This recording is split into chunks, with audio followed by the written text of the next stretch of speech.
आगे, नदियाँ एक धार बहू तेरे।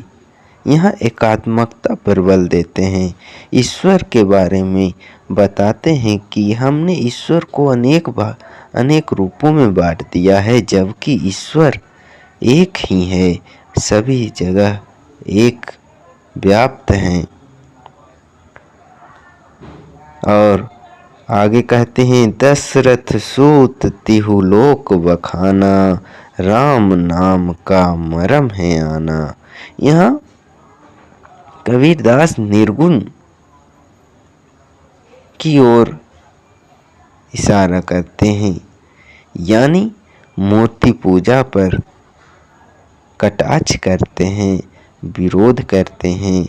और उनका कहना है कि हमें नाम रटने से ईश्वर की प्राप्ति नहीं होगी, हमें तो उनके गुणों को अपनाना चाहिए, उनके आदर्शों को अपनाना चाहिए।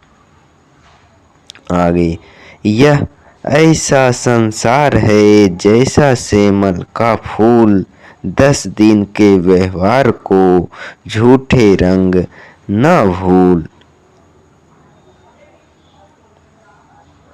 यानी कबीर का कहना है कि मृत्यु ही सत्य है, एक दिन मृत्यु होना ही है और रह जाएगी तो हमारा वो कर्म जो हमने किया है।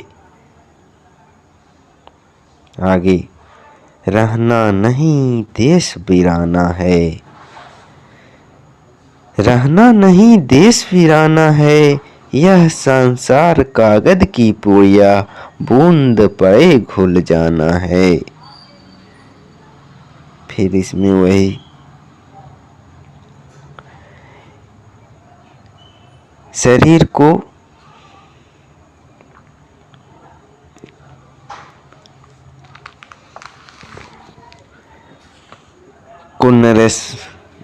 नरेश्वर माना है, यानी कि इसका अंत, इसका विलीन होना ही है एक दिन।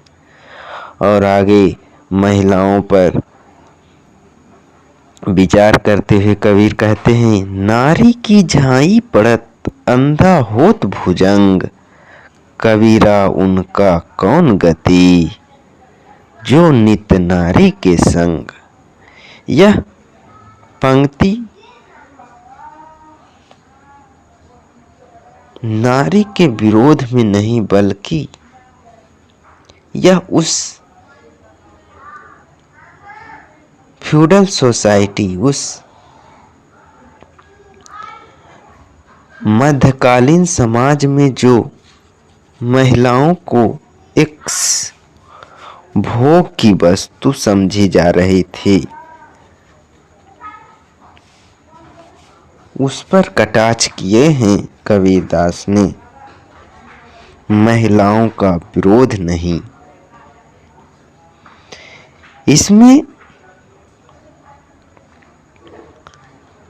राजाओं को हिदायत दी है, सुझाव दिया है, सावधान किया है कि राजा अपने कर्तव्य यानी कि लोगों को का हित छोड़कर वह वासना की ओर झुकाव में अधिक है। इसी पर उनका कटाक्ष है कि यदि राजा ही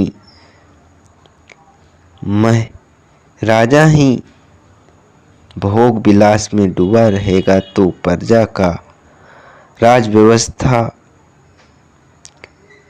का क्या हाल होगा। आगे कहते हैं,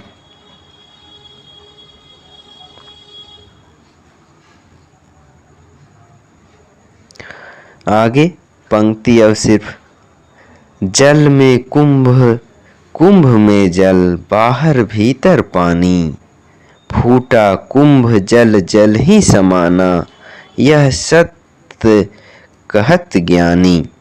यानी इसमें कबीर ने जगत और ब्रह्म को एक माना है।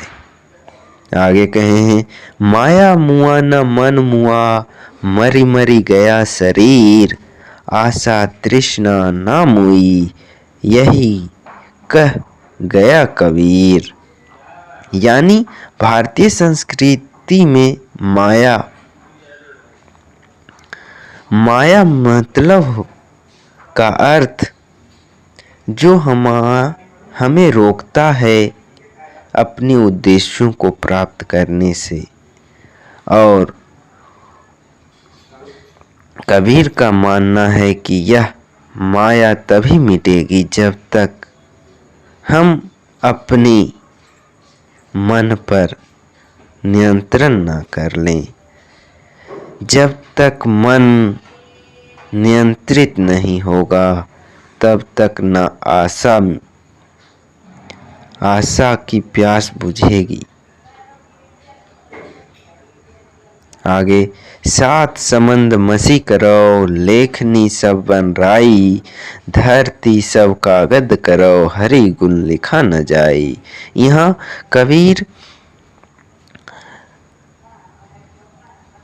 कबीर ईश्वर के गुणों को लिखने की बात करते हैं कि यदि हम सातों समुंदर, पूरी धरती को हम सातों समुंदर के जितना जल है उसे लेखनी में एक स्याही के रूप में मान लें और पूरी धरती को एक कागज के रूप में मान लें और उससे लिखने का प्रयत्न करें तो भी हरि का गुण लिखने में ये कागज कम पड़ जाएगी। अर्थात ईश्वर का गुण सर्वव्यापी है। आगे, घर में जोग भोग घर ही में, घर तजी बन नहीं जावे। यह गृहस्थ जीवन पर बल देते हैं और हम जानते हैं कि कबीर सबसे पहले हठ नाथ संप्रदाय से जुड़े थे और वहाँ योग भी किए। इसीलिए उनका कहना है कि गृहस्थ जीवन में रहकर ही हमें ईश्वर की प्राप्ति करने का प्रयास करना चाहिए। वही हमारे जीवन की सार्थकता है, ना कि हम अपने कर्तव्यों को छोड़कर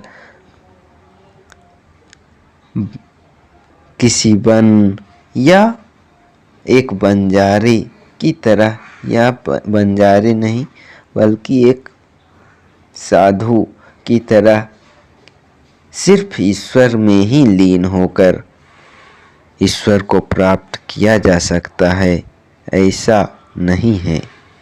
उनका आगे कहना है, सहज सहज सब कोई कहे, सहज न चिन्हे कोई। यह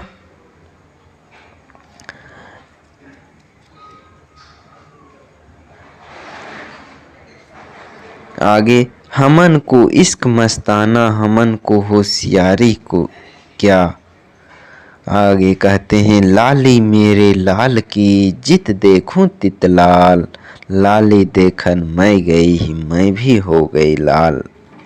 यहाँ ईश्वर के बारे में कहते हैं कि हम जब ईश्वर को खोजने जाते हैं, लाली ईश्वर को खोजने जाते हैं, तो हम ईश्वर की तरह ही हो जाते हैं, तभी हमें ईश्वर की प्राप्ति होती है।